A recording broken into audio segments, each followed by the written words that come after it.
For a moment, Michael couldn't breathe. His eyes darted between the window and his hands, trying to make sense of what he was seeing. The reflection showed the tram, the empty seat where he should have been sitting, and the faint shimmer of movement in the aisle, but not him. His body was right there, trembling, lungs burning with panic, but in the glass, he did not exist. The air around him thickened. The smell changed, no longer the familiar mix of oil and rain, but something acrid, sour, like burnt incense and rusted metal. Down below, the slow hiss of the doors opening dragged across the silence like a knife against stone. The sound was followed by another, footsteps, deliberate and soft, climbing the stairs. He turned toward the stairwell.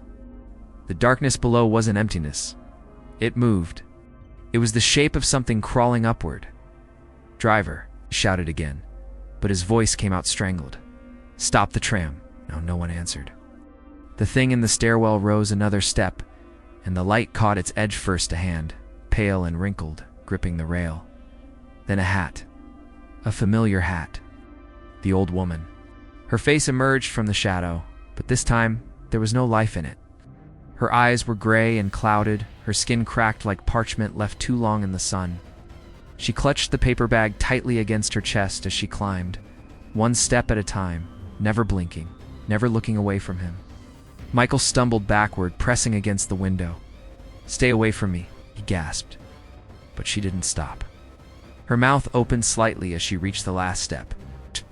The tram jolted again, lights flickering violently, and with a creaking groan, it began to move not forward, but backward, rolling in reverse down the tracks. The world outside blurred into a swirl of gray. The old woman spoke then, her voice dry and brittle, like air escaping from a tomb. "You shouldn't be here." "I didn't do anything," he stammered. "I just got on a tram, that's all." She tilted her head, as if considering him, then extended her hand. "Then get off." He glanced out the window. There was no platform anymore, only blackness. A void swallowing everything beyond the glass. There's nowhere to go. Her expression didn't change. It's always somewhere. The tram shuddered again. Behind her, the rest of the passengers, the gray-faced people who had filed out before, were returning. He could hear their feet scraping against the stairs, one step at a time, slow and heavy. The lights dimmed until only the faint red glow from the back of the tram remained. Shadows moved across the walls, growing taller, stretching, bending. The figures filled the aisle now, shoulder to shoulder, all facing him. He pressed himself against the glass, desperate to find an escape. "Please," he whispered. "I just want to go home." The old woman stepped closer. Her eyes, once dull, now gleamed faintly. "Home," she said softly. Everyone here thought they were going home. A chill spread across the room, crawling down his spine. "What is this place?" Her voice dropped to a whisper. "It's the stop after the last one." She opened her paper bag slowly. Inside wasn't a ticket this time, but ashes. Fine, gray, weightless ashes that swirled out in the air like dust. As they floated toward him, the tram seemed to fall away beneath his feet. The world tilted, sound vanished, and the next thing he knew, he was standing on the platform again, but it wasn't the city he knew. It was silent. The lamps burned low. The wooden planks beneath him groaned when he shifted his weight. In the distance, through the fog, he saw another tram coming, its headlights faint, its bell ringing in slow, steady intervals. This one was empty. Its destination sign flickered as it approached. The letters barely legible. North Point, final stop. When it came to a halt, the doors opened without a sound. The fog curled around the tram like it was alive, clinging to the metal edges and swallowing sound. Michael stood motionless on the platform, the wind pressing cold moisture against his skin. The new tram waited before him, lights glowing dim and uneven, its empty interior stretching into darkness.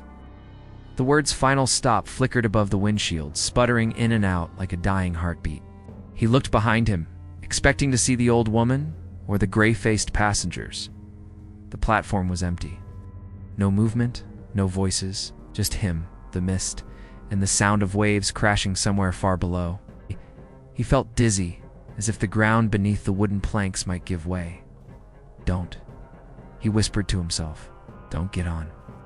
But the doors remained open, a silent invitation. and something in him, something he didn't understand, pulled him forward. Maybe it was curiosity, or maybe it was the faint, irrational hope that this tram could take him back to the world he knew. He hesitated only a moment longer before stepping inside. The air was still, heavy, thick with the scent of rust and dust. The lights flickered weakly, illuminating seats coated with a thin film of ash. He climbed the narrow stairs to the upper deck. Every step creaked like an old memory. The top level was empty, except for a single seat at the back. On it lay a paper bag, the same kind. He froze, gripping the railing. "No," he whispered. "No, no, no." But the bag sat there, still waiting.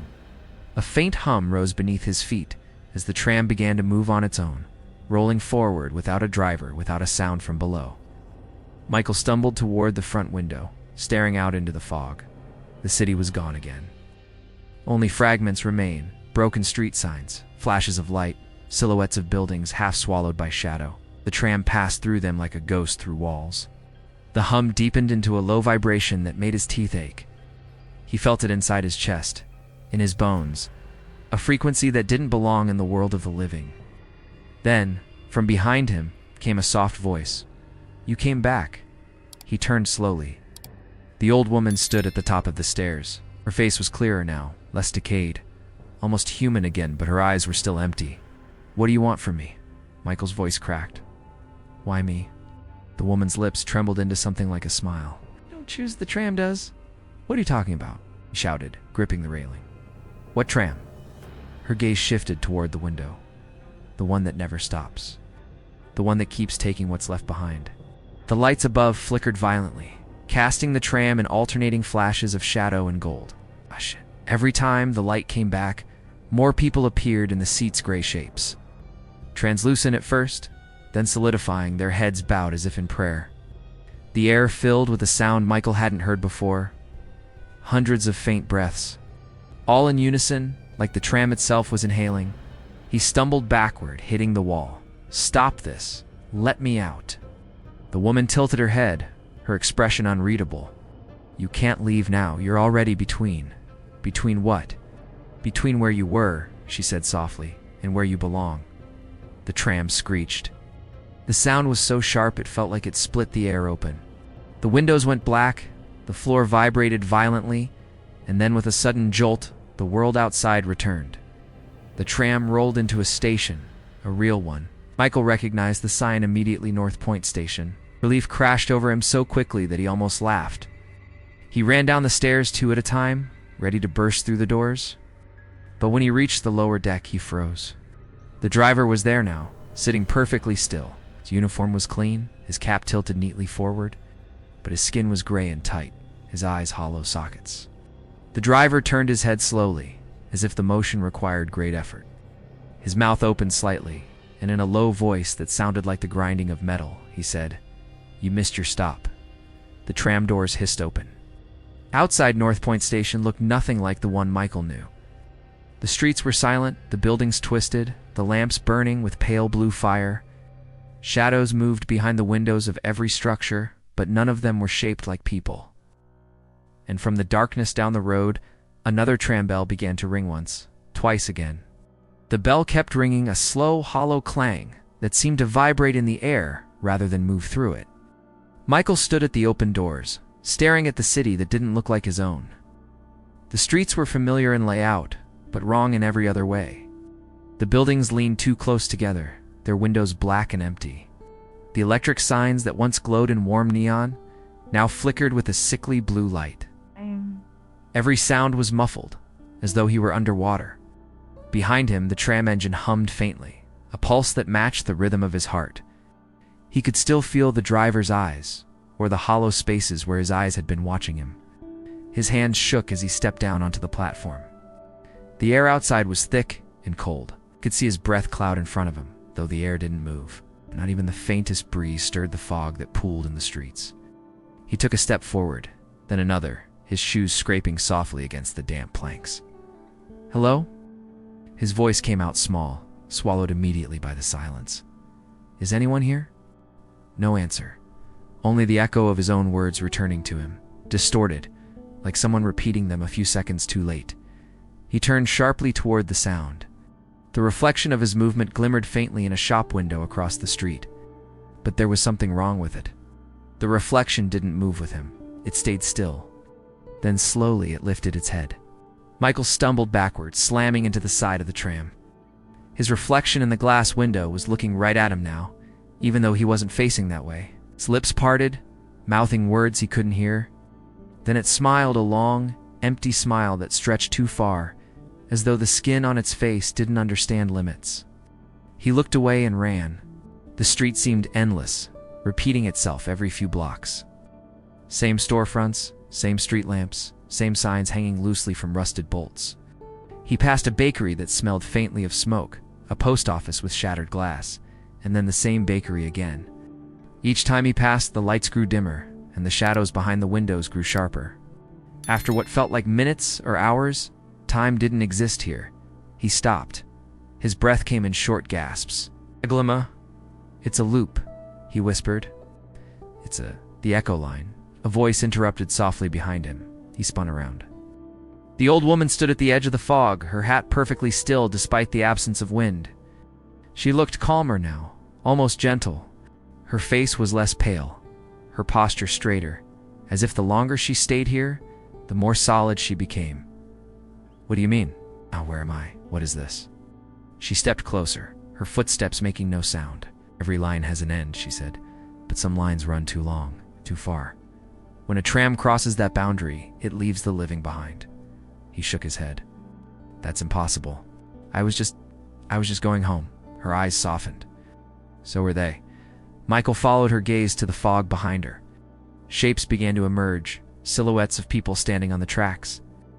Men, women, children, the same passengers from before, now waiting silently as the next tram bell echoed through the mist. They never realized they'd crossed over. The woman continued. The tram kept running, and so they stayed. Every few nights it picks up someone new, someone who doesn't notice the signs. Someone like you. Michael's throat tightened. "You said I could get off. You did."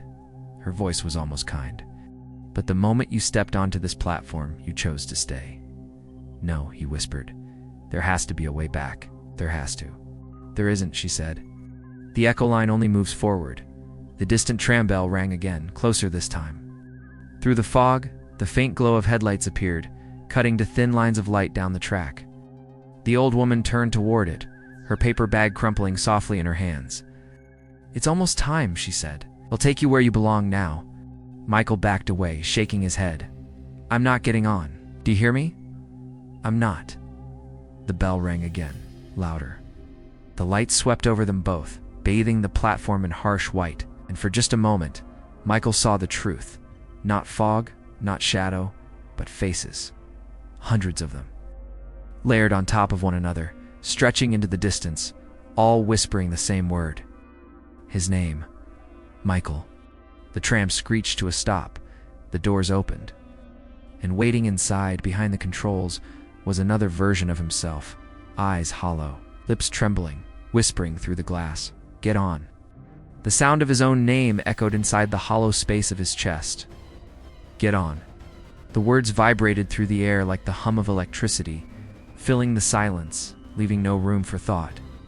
Michael stood frozen on the platform, staring through the tram window at his reflection. No, not his reflection anymore. The figure sitting in the driver's seat was him, but wrong in every way. Its skin was too pale, its eyes too dark, and when it smiled, it looked like someone who had forgotten how. The door stayed open, waiting. He shook his head violently. "No, I'm not you." I'm not. The lights around him flickered, one by one, until only the tram's headlamps remained. The fog pressed closer, swallowing the edges of the platform. The old woman stood a few paces away, her paper bag clutched against her chest, her eyes calm but unyielding. "You have to go," she said softly. "No one stays on the platform forever. I don't belong here," Michael shouted. "I didn't die. Her expression didn't change. "You think death waits for permission?" The words hit harder than any sound he'd ever heard. He turned, searching for some sign of the real world. A light, a voice, something human. There was nothing. Only fog. The line stretched endlessly in both directions, glowing faintly in the mist like veins of dull silver. Ass. Then the other him, the driver, spoke again. This time his voice was lower, quieter, but unmistakably his own. "It's not punishment," the double said. "It's passage."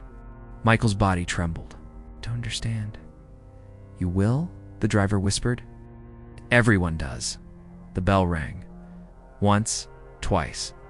The sound made the fog ripple, and from its depths, figures began to emerge, the same passengers as before, each one stepping silently onto the platform. They didn't look at him, didn't speak, didn't breathe. They simply lined up before the tram waiting.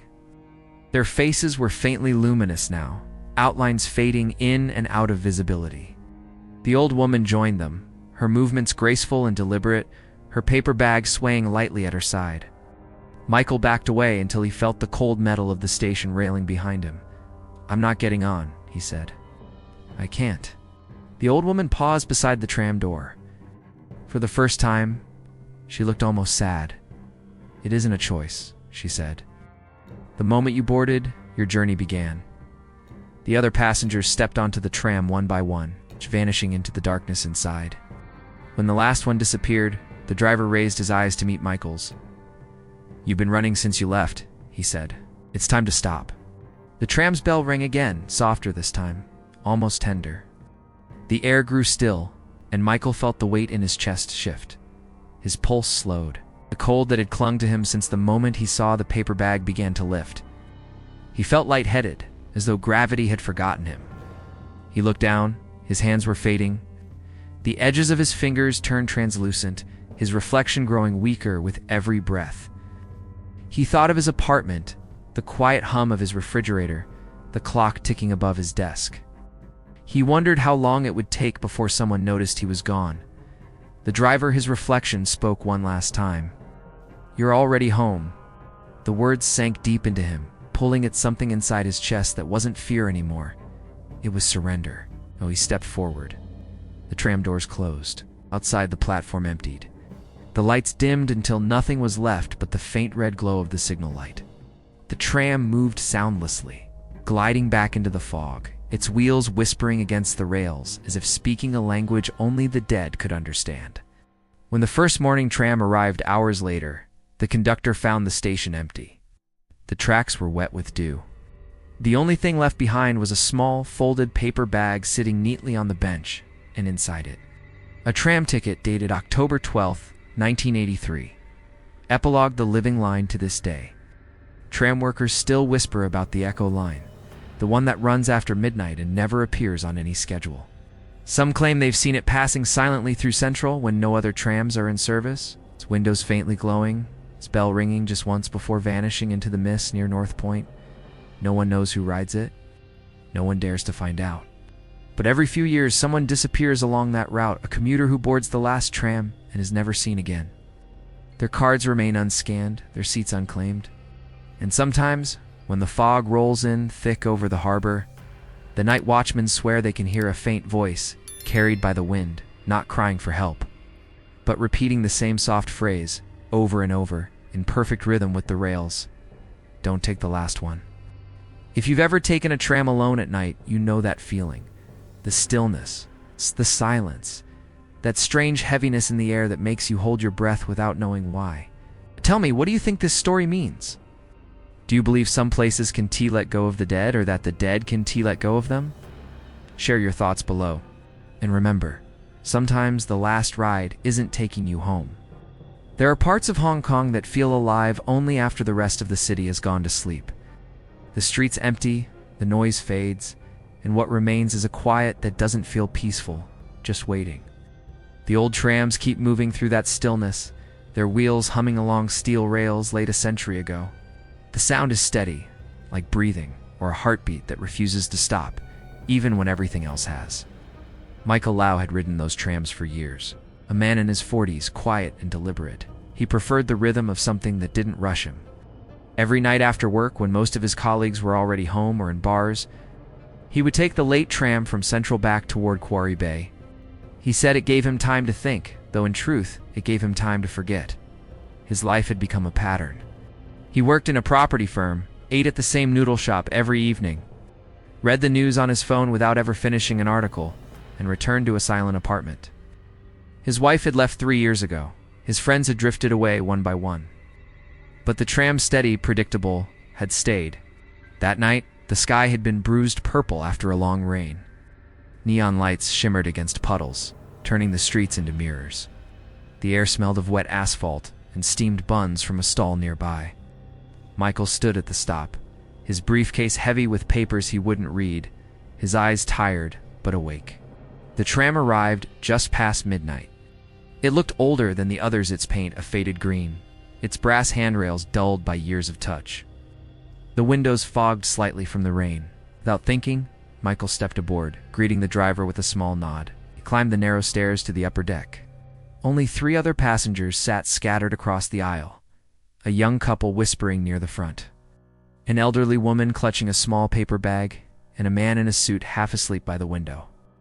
Michael sat near the middle, setting his briefcase beside him. The tram started moving, the sound of its wheels merging with the sigh of the night. He looked out at the streets, sliding past shuttered shops, flickering signs, the glow of street lamps bending through mist. It felt comforting at first, familiar. But soon, something in the rhythm felt wrong. The sound of the wheels no longer matched the pace of the city outside. The tram seemed to glide slower than it should, as if moving through thicker air. When Michael looked around, the old woman was staring at him through the reflection in the glass. Her face was pale under her hat, her lips barely moving, as though she was whispering something he couldn't hear. And then, just as the tram rounded the next corner, her reflection disappeared. The paper bag was still on her lap, but the seat beside it was empty. Michael blinked hard, convinced for a moment that his eyes had deceived him. He leaned slightly over the aisle, searching the upper deck for any sign of the old woman. No footsteps, no sound of movement on the stairs, just the low hum of the tram as it cut through the night. The woman was going to completely impossibly gone.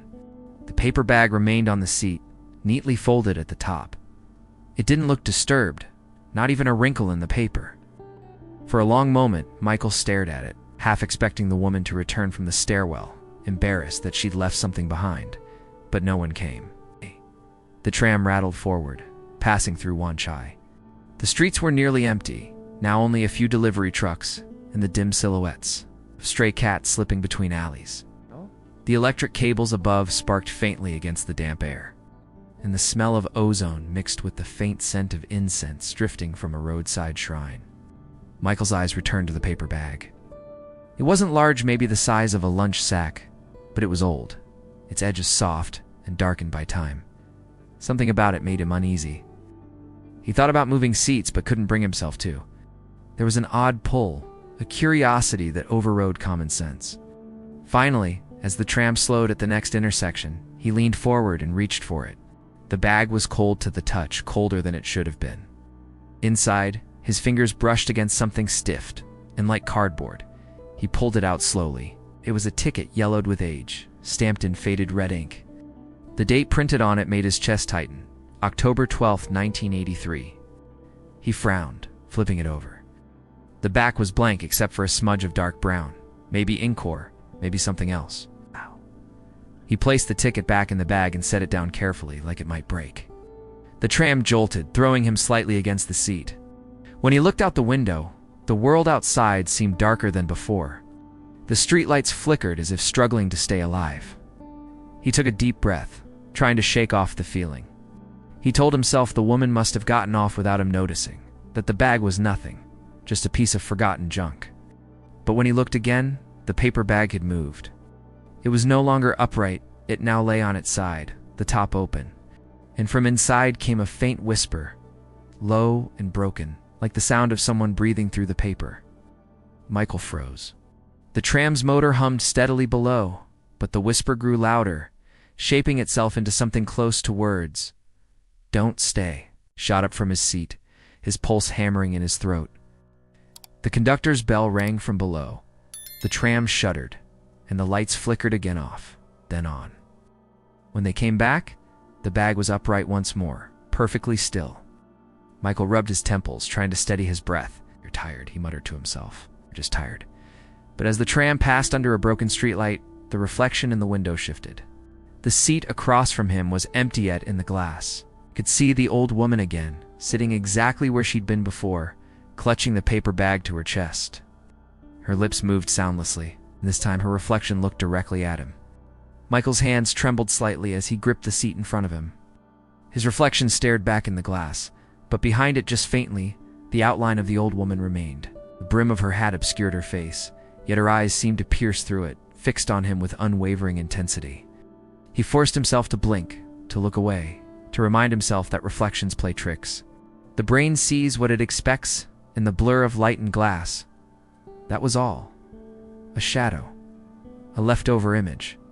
But when he looked again, the reflection was closer. The woman's pale hand rested on the seat in front of her, her long fingers visible against the dark wood. She seemed to lean forward slowly, almost imperceptibly. Michael turned abruptly. Nothing. The seat across from him was empty, the aisle silent except for the creak of the tram. His heart pounded, too loud in the quiet. He tried to laugh it off, but the sound that came out was thin and hollow. The tram rounded a bend, and the faint hum of electricity deepened. It felt like descending into something denser than night itself. The air inside grew colder. Condensation formed on the windows. His breath came out visible now, small wisps of fog against the glass. That's when he heard it again whispering. Not from outside, from inside the tram. It started softly, like the shuffling of papers or wind slipping through cracks. Then it took on a rhythm, rising and falling, as if 2 or 3 voices were murmuring in unison. He couldn't understand the words, but he could feel the intent in them urgent, pleading and angry all at once. He glanced toward the stairwell. The lower deck was silent, the faint glow from below flickering upward through the narrow opening. No sound of footsteps, no passengers moving. The voices grew clearer now. They weren't distant anymore. They were right behind him. Every hair on the back of his neck stood up. Slowly, carefully, Michael turned his head over his shoulder. Nothing. The tram was empty, and yet the whispering continued right by his ear. "Don't look back." He jolted to his feet. The words were unmistakable this time, spoken clearly in a woman's voice. He stumbled toward the front of the tram, gripping the rails for balance. "Who's there?" he demanded, his voice shaking more than he wanted. "Stop it." No answer. Only the sound of the tram wheels, steady and indifferent. He forced himself to take slow breaths. The air tasted metallic, like the inside of an old pipe. He looked down the stairwell again, intending to call out to the conductor, but from where he stood, he could see only darkness below. A figure, no light, not even the reflection of metal controls. It was as though the lower deck didn't exist anymore. Michael's pulse thundered in his ears. He took a step back, then another. The tram rocked slightly as it passed over uneven rails. Outside, the city seemed to dissolve into fog, while the lights of passing buildings blurred into streaks of color, then vanished entirely. He could no longer tell whether they were moving or standing still. "Don't look back." The voice came again, softer now, almost sorrowful. It was the same woman's voice, but this time, it came from the seat behind him. Michael didn't turn. He couldn't. His body refused to move, frozen between logic and terror. He gripped the cold metal rail beside him and forced himself to speak. "Why?" he whispered. For a moment, there was silence. Then the answer came, carried on the faintest breath of air. "They see you now." The lights flickered violently, plunging the tram into brief darkness. When they returned, the entire upper deck was filled with passengers, men, women, children, each sitting perfectly still. Their faces gray and hollow, their eyes fixed on Michael. Every one of them looked dead. For several seconds, Michael couldn't move. His mind refused to accept what his eyes saw. The tram, empty just moments ago, now brimmed with passengers, dozens of them. Their clothes were from another time, wool coats with frayed collars, linen shirts yellowed by years, a girl in a school uniform that looked decades out of place. They sat upright, motionless, every face pale as wax, every eye fixed directly on him. The sound of the wheels continued beneath his feet, steady and cold. But everything else was wrong. The city outside the windows was gone. No lights, no rain, no reflections. Only a black void pressing against the glass like water. Michael felt his throat tighten. He couldn't tell whether he was breathing anymore. The passengers didn't blink. Their stillness was so absolute it felt deliberate, like they were waiting for something or someone. His first instinct was to shout for help, but the words caught in his chest. Then, as if on cue, one of the figures, a man near the middle row, shifted. His movement was slow, jerky, like an old puppet being forced upright. His head tilted sideways, and his neck cracked audibly in the quiet. Michael stumbled backward, nearly tripping over his briefcase. "Stay away from me," he rasped. "Who are you?" No one answered. The man's mouth opened, but instead of words, a wet, rasping sound came out, a breath that didn't belong to the living. The others began to move as well, one by one. Heads turning, shoulders rising, limbs creaking like dry wood. Their eyes glistened faintly in the dim light, reflecting something that wasn't the tram. Michael spun toward the stairwell. "Driver," he shouted. "Stop the tram." No response. He gripped the metal rail and looked down. The stairs descended into shadow. The faint orange glow from the lower deck was gone, replaced by something darker, thicker. It wasn't absence of light. It was presence of darkness. The air below seemed solid, like smoke that wouldn't disperse. The tram jolted. The figure swayed but didn't fall. Then he saw her again, the old woman from before. She sat near the front, exactly where she had been when he first boarded. The brim of her hat cast her face in shadow, but this time he could see her mouth moving slowly, rhythmically, whispering something under her breath. The paper bag rested neatly on her lap again. He forced himself to step closer. "Do you want from me?" he demanded, though his voice sounded more like a plea. Her whispering stopped. She lifted her head slightly, just enough for him to see the outline of her lips. "This tram," she said softly, "never stops." Her voice wasn't angry. It wasn't cruel. It was simply matter. Her fact, as if describing the weather. "What do you mean it never stops?" he said. "You're lying, there are stations theirs." But before he could finish, the tram's bell rang.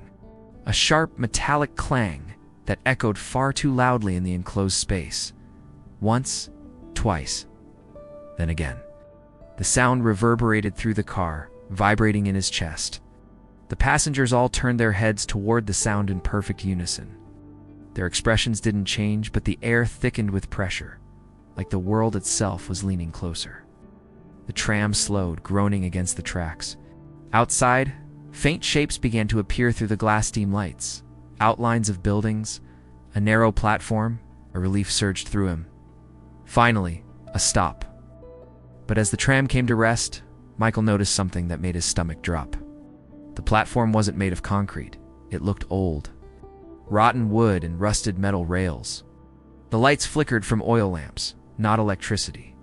The sign at the station was written in Chinese characters, so faded they were barely legible. Standing on the platform were people, dozens of them waiting. They were pale, thin, and silent. Each one turned their head toward the tram in perfect harmony. The bell rang again, and the doors opened. The passengers around Michael began to rise, their movements mechanical, their eyes empty. They stepped down the aisle one after another, their feet making no sound against the floor. None of them looked at him as they descended into the dark below. Michael backed away, shaking his head. No, this isn't real. Then, in the reflection of the window, he saw his own sea, empty. He wasn't in it anymore.